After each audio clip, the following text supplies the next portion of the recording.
आज हम इस वीडियो में लासा समझेंगे। लासा में बहुत गहरे सवाल या बहुत बड़े सवाल नहीं समझेंगे इसमें, लेकिन हाँ, बड़े सवाल या गहरे सवाल समझने के पहले हमें लासा की ये छोटी सी समझ या बेसिक सी समझ होना चाहिए,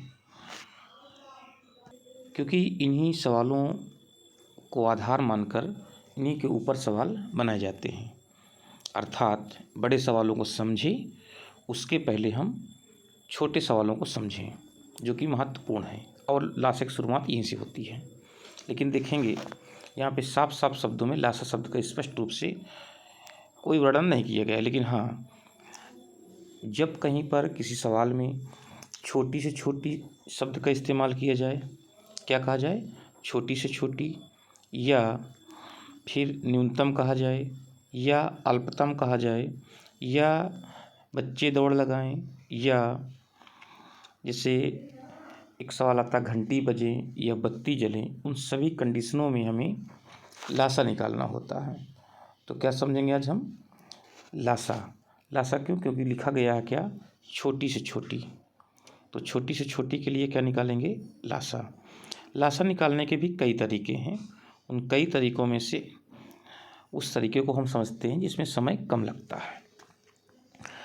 लिखा गया है 8, 12, 18 और 24।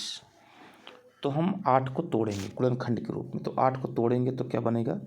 2 गुणे 2 गुणे 2, अर्थात 2 दूना 4, 4 दूना 8। तो 8 का काम कंप्लीट हो गया। अगर हम 12 देखें तो 12 के लिए क्या होगा? 4 तेहीं 12। तो 4 बनाएंगे तो 2 गुणे 2 तो बनाया है। किसकी आवश्यकता है? 3 की। तो 4 तेहीं 12 हो गया। 18 बनाना है तो 6 त्रिक 18, 6 बनाएंगे, 2 तिहाई 6। 6 में अगर हम 3 का गुणा करा देंगे तो 18 बन गया। 24 बनाना है तो 24 बनाएंगे तो 8 त्रिक 24। तो देखो 2 दूना 4, 4 दूना 8, 8 त्रिक 24। इसका मतलब ये है कि 2 दूना 4 ये हुआ, 8 4 दूना। इसके बाद फिर अगर हम 3 को इसमें मल्टीप्लाई करा लेते हैं तो 8 त्रिक 24 कंप्लीट हो गया। तो कुल मिलाकर के यही इसका क्या होगा? लासा होगा। अब इसको आपस में गुणा करा लेंगे तो 2 दूना 4, 4 दूना 8, 8 त्रिक 24, 24 त्रिक का 72। तो इस सवाल का सही जवाब हुआ 72। लेकिन ध्यान रहे, लासा इतना ही नहीं है, ये एक आधार है, बेस है। अब जैसे अगला सवाल है, अगला सवाल में थोड़ा सा चेंज है। क्या चेंज है देखते हैं। दूसरा क्वेश्चन है, इसमें देखो क्या कहा गया है कि वह छोटी से छोटी संख्या कौन सी है जिसे 14, 21, 28, 35 में से प्रत्येक से भाग देने पर प्रत्येक दशा में 5 शेष बचे। इसको समझेंगे। इसमें देखेंगे क्या है। अगर इस सवाल में कहें कि अतिरिक्त क्या है, तो अतिरिक्त में इसमें क्या है कि ये लिखा गया है प्रत्येक दशा में 5 शेष बचे। तो लगाने का तरीका वही है। क्या करेंगे? 14 पहले लिखा है, 14 के लिए क्या करेंगे? 2 गुणे 7 बना लेंगे। 2 गुणे 7 हो जाएगा, 2 7 14। 21 बनाना है तो 21 के लिए 7 तो बनाया है, 3 अगर यहाँ पर हम लिख देंगे तो 21 हो गया। तो 7 त्रिक 21। 28 बनाना है तो 14 दूनी 28 होता है, या 7 चौक 28 होता है। जो मन में आपके आ जाए वो कर सकते हैं। जैसे हम 2 7 14, 14 में अगर हम 2 का गुणा करा देंगे तो 28 कंप्लीट हो जाता है। तो 14 हो गया, 21 हो गया, 28 हो गया। बचा क्या हमारे पास? 35। 35 के अगर हम खंड करेंगे तो ये बनता है 7 पना 35। तो 7 तो ये बनाया है, केवल अगर हम मेंशन इसमें कर दें 5, इस तरह से 35 भी कंप्लीट हो गया। अब ये जो आएगा ये हमारा लासा आएगा। जब कभी ध्यान रहे 2 और 5 कहीं दिख जाए तो इस अवसर को गंवाना नहीं होता है। इसमें क्या करेंगे, 2 और 5 के लिए सदैव 0 लिखा जाता है। क्यों लिखा जाता है? क्योंकि 2 पंचे 10 होता है, और किसी भी नंबर के साथ मल्टीप्लाई करेंगे तो वंश का डिजिट अर्थात इकाई का अंक 0 ही होगा। अब क्या बचा? 2 7 14 और 14 42। 420 वो आया जो 14, 21, 28, 35 में से प्रत्येक से विभक्त हो जाएगा। लेकिन सवाल में क्या कहा गया, विभक्त वाला नहीं पूछा गया। सवाल में कहा गया है कि 5 शेष बचे, जबकि इसके पहले वाले सवाल में अगर देखें तो उसका आंसर कितना हो गया 420। लेकिन जितने शेष की बात की जाती है उतना उसमें हम ऐड कर देते हैं। तो क्या हो गया 420 तो ये रहेगा, 5 और ऐड हो गया, तो इसका सही उत्तर होगा 425। इस तरह से बहुत ही बेसिक क्वेश्चन है और इनको समझना बहुत ज़रूरी है, क्योंकि इन्हीं सवाल को समझने के बाद हम अन्य बड़े सवालों को समझ पाएंगे। और वीडियो को बनाने का एक ही उद्देश्य है कि बेसिक सी समझ को क्रिएट करना। तो इस तरह से अगला सवाल देखेंगे। सवाल तीसरा है, इसमें देखेंगे कुछ अलग है। क्या है, वह छोटी से छोटी संख्या कौन सी है जो पूर्ण वर्ग हो।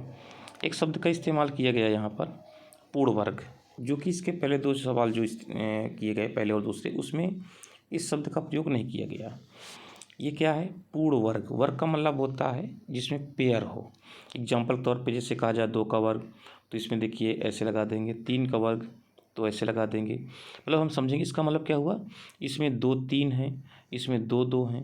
अर्थात पूर्ण वर्ग का मतलब वो होता है जिसमें 2 2 का जोड़ा, अर्थात पेयर। तो इसको हम बाद में समझेंगे, लेकिन सबसे पहले जो आधार है, जैसे पहले सवाल में हमने बताया कि आधार क्या है, लासा। क्यों लासा है, क्योंकि यहाँ पे देखेंगे हम पाएंगे कि छोटी से छोटी लिखा हुआ है। क्या लिखा है, छोटी से छोटी लिखा हुआ है। तो छोटी से छोटी के लिए क्या यूज करते हैं, लासा निकालते हैं। ये लिखा है छोटी से छोटी, तो देखो लासा समझेंगे तो 3 के लिए क्या होगा, 3 ही होगा। इसके बाद फिर 4 बनाएंगे, 4 के लिए खंड करेंगे, 2 दूना 4 हो गया। 5 बनाएंगे तो 3 4 कंप्लीट हो गया। 5 के लिए क्या होगा, 5 यहाँ पे हम ऐसे राइट कर लेंगे। क्या आगे लिखा है, 6, तो 3 दूना 6, ये कंप्लीट हो गया 6। 8 बनाएंगे तो 2 दूना 4 और 4 दूना 8। अब एक जो यहाँ पर ये बात कही गई है, क्या लिखा गया है, ये पूर्ण वर्ग। तो पूर्ण वर्ग के लिए भी हमने बताया कि पेयर होता है, अर्थात युग्म होता है, जोड़ा होता है, जोड़ी होती है। अब जो सिंगल नंबर है उसको हम डबल कर देंगे। कैसे, जैसे हम देखेंगे 2 और 5 का तो पेयर बना हुआ है, कोई बात नहीं। इसमें हम देखेंगे 5 के लिए एक 5 और लिख लेंगे, तो 5 5 का युग्म बन गया। 2 सिंगल लिखा हुआ है तो हम यहाँ पर 2 लिख लेंगे। इसके बाद फिर जो 3 है, 3 सिंगल लिखा हुआ है तो 3 बना देंगे। अगर अब समझा पाएँ आपको, तो देखो 3 की जोड़ी बन गई। अब यहाँ पर 5 5 की जोड़ी बन गई, एक 5 यहाँ लिखा है, एक 5 यहाँ लिखा है, अर्थात 5 5 की जोड़ी बन गई। यहाँ पे 2 लिखा और 2 लिखा, तो 2 2 की जोड़ी बन गई। अर्थात अब हम कह सकते हैं कि यह एक पूर्ण वर्ग है और लासा भी है। बस इसको अब क्या करना, सिंपल सा है। अब इसमें हम क्या करेंगे, इसको मल्टीप्लाई करा देंगे। मल्टीप्लाई कराने का वही तरीका अभी हमने बताया। 2 और 5 कहीं पे दिख जाए तो 2 5 के लिए हम क्या बना लेते हैं, 0। एक ये 2 5 मिल गया, इसके लिए भी 0 बना देंगे। अब क्या बचा हमारे पास, 3 बचा, 3 बचा, 2 बचा और 2 बचा। 3 त्रिकैया 9, 9 दूनी 18, 18 दुनिया 36। तो सही उत्तर क्या होगा, 36 हुआ। और प्रूव भी कर सकते हैं कि ये इनमें से 3 4 5 6 8 किसी से भी डिवाइड करेंगे तो 36 से पूरा कंप्लीट कट रहा है। और अगर हम कहें कि वर्ग किसका है, तो वर्ग किसका होगा, ये 60 का वर्ग होगा। जो कि हम कह सकते हैं कि 36 वह संख्या है कि दी गई संख्याओं से विभक्त भी हो रही है ये वाली, और ये 60 का वर्ग भी है। इस तरह से इस सवाल का सही जवाब हुआ 3600। क्या सही हुआ, 3600। उम्मीद करते हैं कि समझ में आया होगा। अगर समझ में आए तो अपनी प्रक्रिया ज़रूर दीजिएगा। अगर कहीं पर कोई डाउट है, समस्या है, तो हम आपसे उम्मीद करते हैं कि आप कमेंट्स के माध्यम से हमें ज़रूर अवगत कराएंगे, ताकि उनको हम सुधारें और बेहतर से आप तक वीडियो पहुंचाने का प्रयास करें। धन्यवाद।